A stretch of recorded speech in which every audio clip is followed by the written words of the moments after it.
Halo pemirsa, kita berjumpa kembali dalam Prime Time Talk. Kali ini bersama saya, Doni De Keizer. Dan sambil Anda menikmati hidangan berbuka puasa, kami ajak Anda untuk mengikuti diskusi kita kali ini.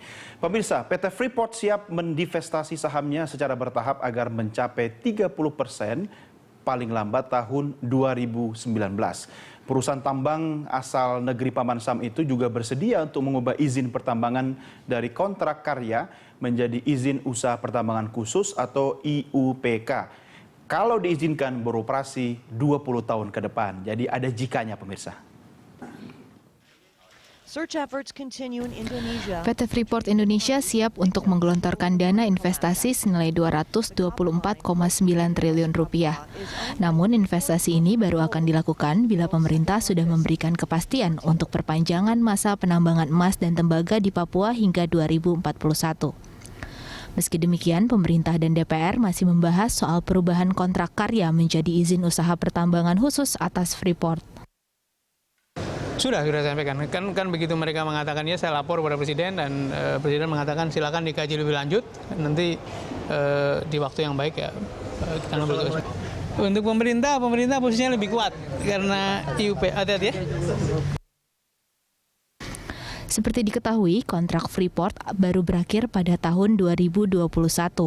Dengan sistem kontrak karya, Freeport baru bisa mengajukan perpanjangan kontrak pada tahun 2019.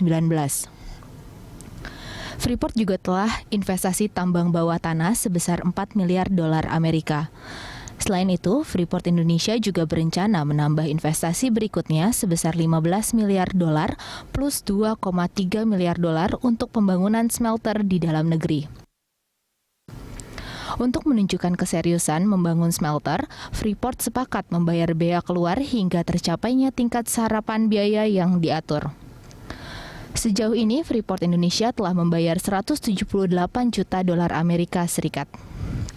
Freeport juga telah menyerahkan pada Bank BUMN jaminan kesungguhan sebesar 115 juta dolar dan telah memulai persiapan perizinan AMDAL konstruksi smelter sebesar 1,5 juta dolar. Sepanjang 2014, Freeport telah membayar pajak sebesar 539 juta dolar. Selain membayar pajak, Freeport juga sepakat dan telah melaksanakan peningkatan royalti sejak Juli 2014, yakni tembaga sebesar 4%, emas 3,75%, dan perak 3,25%. Tim Liputan Berita 1, Jakarta. Pemirsa, Direktur Utama PT Freeport Indonesia Ma'ruf Samsudin menyatakan divestasi saham akan dilakukan secara bertahap agar mencapai 30% pada tahun 2019. Tapi divestasi ini baru dilakukan kalau pemerintah memberikan kepastian perpanjangan masa penambangan emas dan tembaga di Papua hingga tahun 2041. Akankah pemerintah terus mengikuti kemauan Freeport dan apakah pembagian dengan pemerintah Indonesia dan daerah sudah adil? Kita akan mengupas persoalan ini dengan narasumber yang telah hadir di studio. Yang pertama adalah anggota Dewan Pertimbangan Presiden atau One Team Press, Suharso Monoarfa, dan juga pengamat pertambangan MS Marpaung. Pak Harso, selamat datang. Pak Marpaung, selamat datang. Apa kabar Bapak-Bapak? Sehat? Sehat. Pak Harso sehat ya, Pak Marpaung? Terima kasih. Sebelum mulai diskusi, saya ajak Bapak-Bapak sekalian dan pemirsa akan kita simak sama-sama grafis yang berikut ini. Ya, ini adalah hasil renegosiasi antara pemerintah dengan Freeport. Ada beberapa klausul yang penting, diantaranya menyangkut luas lahan yang sebelumnya 212, sekian hektar. Kemudian ada penyesuaian atau berkurang menjadi 125.000 hektar.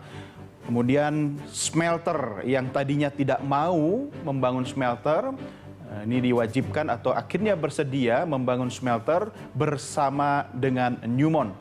Kemudian jumlah divestasi saham yang tadinya sebesar 20%, ada kesepakatan menjadi 30%. Itu pun ada catatan tadi, kalau pemerintah sudah memberikan kepastian mengenai izin sampai 2041. Ada lagi menyangkut perpanjangan kontrak dari 2021 diteruskan sampai 2041. Kemudian pemenuhan kandungan lokal konten dari 100% tidak berubah, tetap 100%. Dan royalti yang diterima yang tadinya 1% ini mengalami perbaikan tipis sebesar 3,75%. Baik pemirsa, ini adalah sebuah tema Pak Harso, Pak Marpong, kayaknya sudah berabad-abad nggak beres-beres. Pak Harso, pemerintah bagaimana sikapnya sekarang ini? Sebenarnya kalau tanya pemerintah jangan tanya saya. Mewakili kecamatan yang membisiki pemerintah. Ya saya kira tentu pemerintah akan mengikuti ketentuan di dalam undang-undang ya, undang-undang minerba. Dan semua kontrak karya yang lalu tentu harus diubah disesuaikan dengan undang-undang minerba itu. Saya kira itu dulu yang harus kita penuhi. Jadi kayak seperti Freeport pasti akan pindah menjadi izin usaha pertambangan khusus ya. Demikian juga yang lain. Kemudian ada persyaratan untuk membangun smelter. Mau bersama atau sendirian, saya sebenarnya cenderung kalau membangun smelter itu kenapa tidak justru di tanah Papua sendiri, karena itu akan men-trigger industri di sana jauh lebih pas. Jadi kalau mau mengajak Newmont, buatlah industrinya itu di bangunnya malah di Papua ya. Iya, karena bukannya di Jawa artinya atau di supaya Nusa Tenggara. industri itu bisa disebar gitu. Dan divestasi yang 30% tentu saya akan menganjurkan untuk pemerintah mengambil, apakah lewat BUMN, tentu kita akan lebih menganjurkan ke BUMN.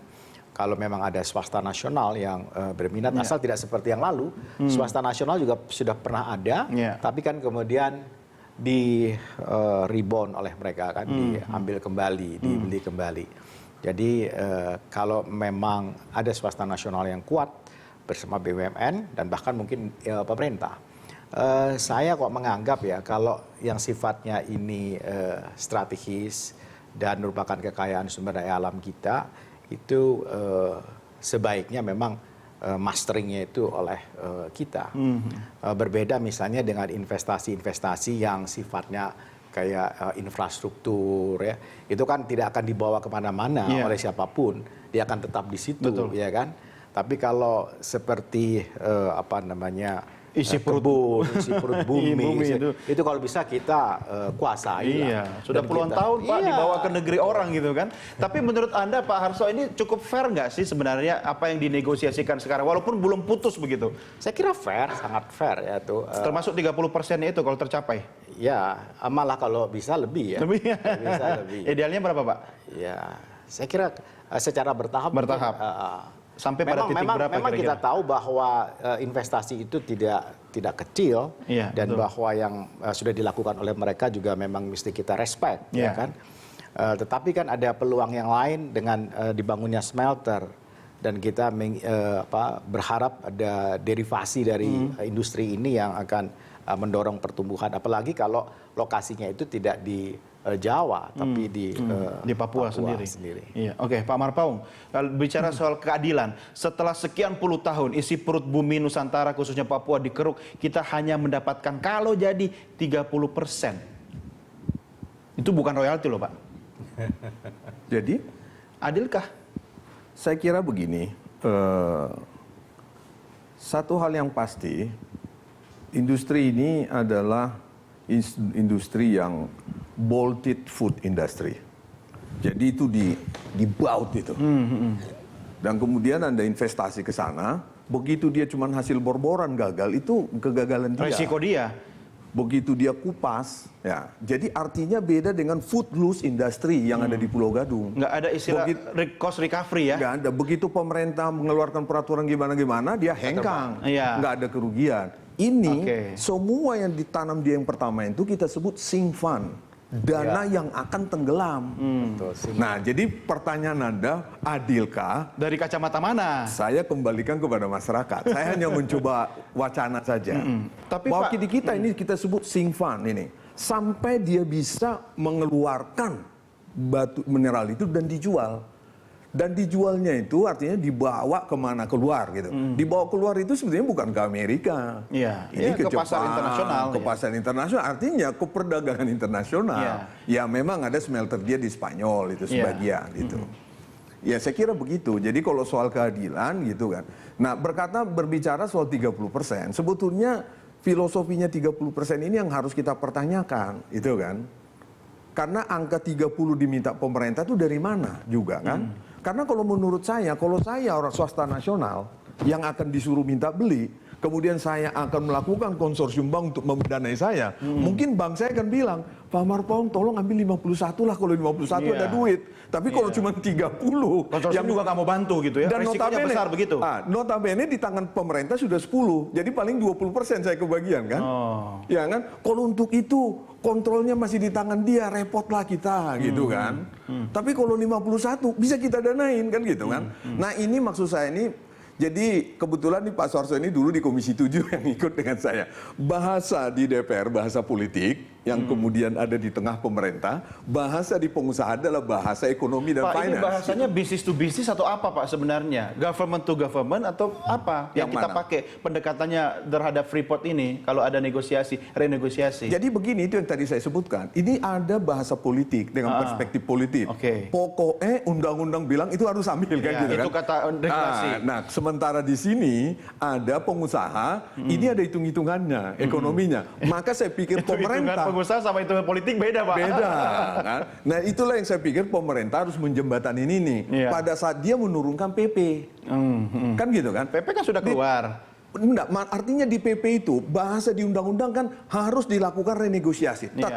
Bagaimana cara renegosiasi, itu PP apa yang harus dicapai, pemerintah harus melihat juga gitu kan. Tapi Pak, Bapak ingat nggak, Pak Harso ingat nggak, Pak Jokowi dulu pernah kampanye urusan Freeport akan direnegosiasi kalau merugikan negara. Nah persoalannya sekarang, apakah kita rugi dari kacamata pemerintah? Kalau rugi, ruginya di mana gitu? Ya memang harus, kan kita harus hitung opportunity-nya. Ya benar kata Pak Marpaung itu. Tapi saya juga hormat juga dengan pendapat beliau ini. Dulu waktu berhadapan dengan saya tidak seperti itu. Posisinya beda Pak. Posisinya sudah beda. Posisi pensiunan.